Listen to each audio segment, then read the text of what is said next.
So over here you can see that I am in my cut view, and here you can see that I have a gap. But as soon as I adjust it, then it does not allow me to create a gap, as you can see right here under the cut mode. If I were to go around onto the edit mode, then I can pull this out right here to create out a gap, as you can see. But same is not possible in the cut mode as soon as I actually work around with it.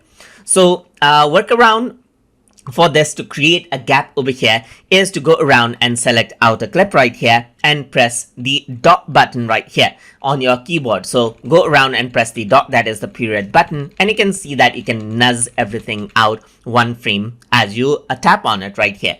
You can nudge it backward one frame as well by pressing the comma key, and then it moves back, as you can see, just like that. So right now if I were to go around and nudge this, so here you can see that I have this right here because this is the second layer. It does allow me to create a gap. But if I were to go around right here, let's say there is no gap later on, so just like this, then it does not allow me to create a gap anymore. So what I can do is I can select out these clips right here by clicking and dragging, and then I can press the dot button to actually move them out and nudge them out and create a gap, as you can see, just like this. If you want to nudge them out more than just a single frame, then you can go around and then hold the shift key and then press the dot to nudge them further, as you can see right here, much more faster.